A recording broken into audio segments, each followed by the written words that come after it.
Olá, viajantes! Bem-vindos novamente ao canal Let's Play a Book. O que foram aquelas pancadas que aconteceram alguns minutos atrás? Todos ficaram com tanto medo que acabaram pegando algumas coisas para se defender. As batidas duraram vários minutos e aconteciam em lugares aleatórios da mansão. E elas sempre vinham do lado de fora. Mas como a neblina está tão densa, não conseguimos ver ninguém lá fora. Não conseguimos ver quem estava batendo. Além disso, todos estavam com muito medo de sair lá fora, no meio da neblina, para ver se achavam quem é que estava batendo. Se existia alguém realmente batendo na porta. Você tem certeza que não ouviu nada disso? Onde você estava todo esse tempo? É muito estranho você não ter percebido nada. Você por acaso tem sonambulismo? Porque se tiver, talvez tenha sido você que estava fazendo aquelas pancadas, mas não sabia disso. Quem sabe? Bem, vamos começar a leitura. Depois eu penso um pouco mais sobre esse assunto. O nome do novo capítulo é Jim. Francis Weybridge estava entediado.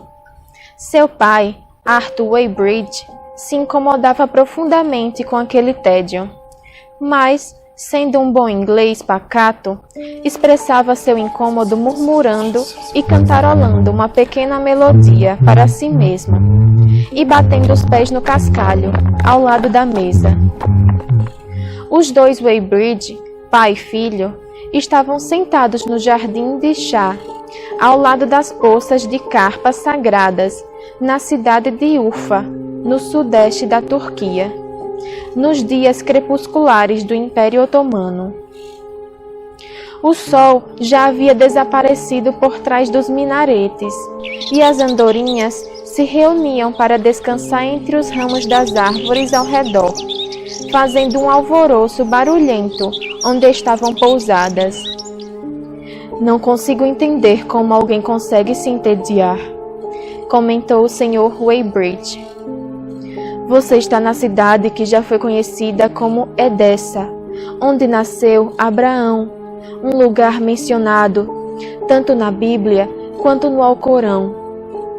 Olhe ao seu redor, disse o Sr. Weybridge num tom teatral. Você realmente está me dizendo que acha tudo isso chato? Francis não respondeu, apenas fechou os olhos e deu um suspiro profundo, fazendo com que seu pai voltasse a cantarolar, porém, agora um pouco mais depressa. Quando abriu os olhos, viu um gato escalando a árvore ao lado deles, sumindo atrás do tronco e reaparecendo 3 metros acima de suas cabeças, na junção entre 2 galhos. Nesta viagem, até agora, começou o Sr. Weybridge, você teve o privilégio de ver Istambul, a lendária Constantinopla, a joia de Bizâncio. Você andou sob a grande cúpula de Ágia Sofia. Navegou pelo Mar Negro até Trebisonda. Seguiu os passos de Alexandre o Grande. Tudo isso foi chato? Nem tudo, respondeu Francis. Puxa, disse o pai. Fico feliz em ouvir você finalmente dizer isso. Nem tudo tinha sido chato. Perto de Van, ele tinha visto um pastor com um cachorro enorme, usando uma terrível coleira com espetos. Seu pai lhe dissera que provavelmente era para proteger dos lobos. Mas aquela tinha sido uma recompensa pequena para uma viagem tão monótona. Francis olhou para cima outra vez. O gato avançava devagar pelo galho acima deles. Agora, Francis via por que as andorinhas brigavam freneticamente para trocar de posição. Nenhuma delas queria ficar perto do tronco da árvore. O gato jogou o corpo para a frente, apanhou uma andorinha nos dentes e desceu correndo da árvore com seu prêmio. Esta terra é fantástica, Francis, disse o pai, acendendo um dos repulsivos cigarros turcos aos quais tinha se afeiçoado.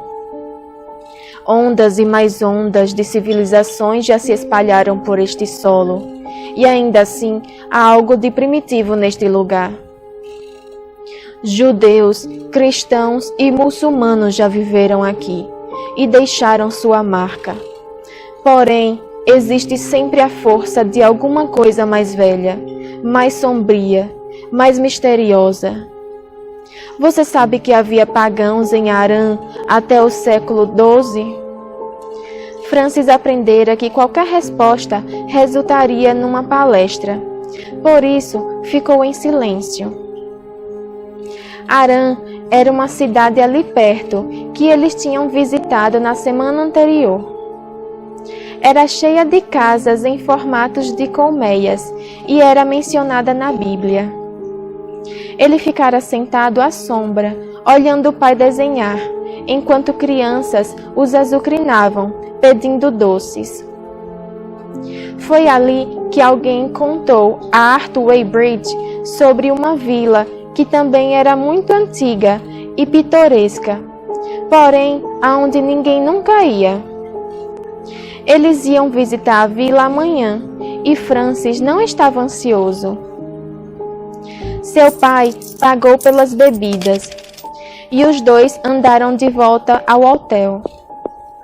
Eles comeram bem e Arthur Weybridge bebeu 2 gin tônicas, como era seu costume, após os quais ele começou a contar a Francis uma longa anedota sobre sua viagem pelas estepes russas.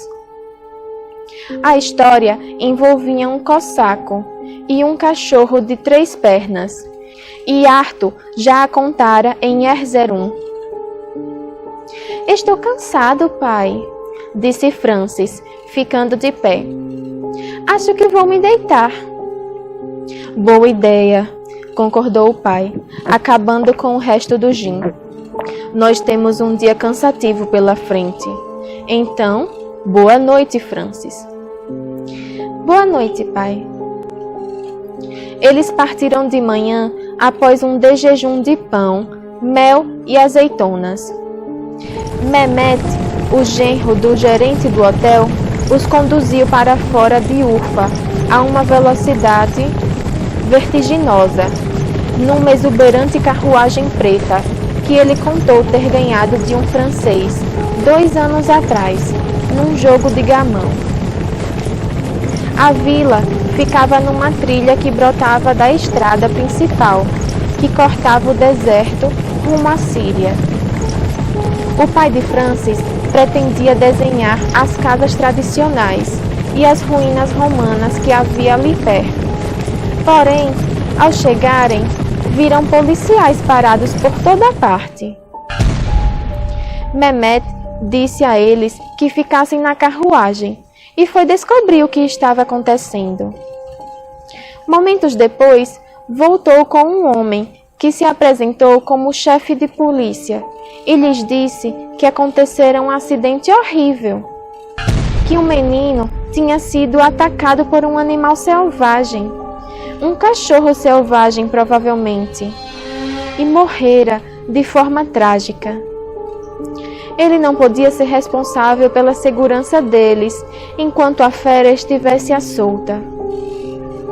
Respeitosamente, aconselhou o Sr. Weybridge a ir desenhar em algum outro lugar.